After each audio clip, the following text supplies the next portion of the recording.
உணவை எப்படி சாப்பிடணும்? ரொம்ப சூடான உணவையும் சாப்பிடக்கூடாது. அதே சமயம் ரொம்ப குளிர்ச்சியாகவும் இருக்கக்கூடாது. மிதமான சூட்டில் இருந்தால் தான் நமக்கு அது சாப்பிட்டது செரிக்கும். அப்புறம் பஜ்ஜி, வடை, போண்டான்னு நம்ம எண்ணெயில் பொரிச்சு எடுக்கிறத திரும்பவும் அந்த எண்ணெயை பயன்படுத்தக்கூடாது. இது அதோட இருக்கிற அந்த எண்ணெயில் இருக்கிற நல்ல குணங்கள்லாம் போயிடும். இந்த காய்ச்சின எண்ணெயை நம்ம சமையலுக்கு பயன்படுத்துறச்சு புற்றுநோய் கூட வரும்னு சொல்கிறாங்க. அதனால் அந்த மாதிரி எண்ணெய்களை பயன்படுத்தக்கூடாது. சாப்பிட்றப்ப பேசுகிறது, சிரிக்கிறது, டிவி பார்த்துட்டு, சினிமா பார்த்துட்டுன்னு சாப்பிட்டிங்கன்னா உங்கள் கவனம் ஃபுல்லாகவே அந்த சாப்பாட்டில் இருக்காது. இதனால் அதை ருசித்து சாப்பிட்றதோ அந்த செரிமான பிரச்சனையோ இருக்கும்.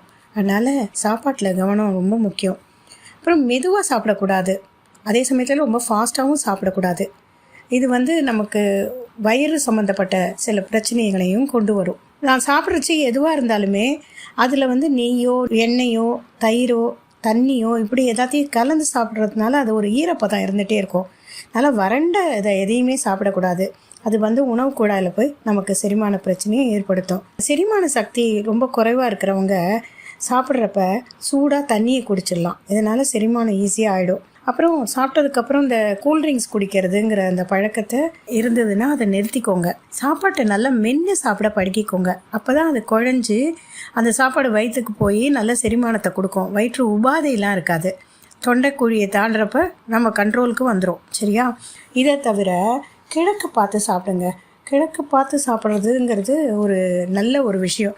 ஏன்னா சூரியன் உதிக்கிறது கிழக்கு தான். அந்த சூரியன் உதிக்கிறதுனால செடி கொடிகளும் நல்ல தாவரம் வளர்ந்து உயிரினங்களுக்கும் ஜீவசக்தியை தருது. சூரியன் இல்லைன்னு வச்சுக்கோங்களேன், இந்த உலகத்தை நம்ம நினச்சி கூட பார்க்க முடியாது. அதில் நாம் சாப்பிட்ற அரிசி, கோதுமை, காய்கறி, கீரைன்னு எல்லாமே நல்லா செழிப்பாக வளர்கிறதுக்கு சூரியன் தான் முக்கிய காரணம். இல்லைன்னா பாலமரம் ஆகிடும். நம்ம வாழற இந்த சக்திக்கே நம்ம நன்றி செலுத்துகிற மாதிரி கிழக்க பார்த்து சாப்பிட்றது ரொம்பவே நல்லது.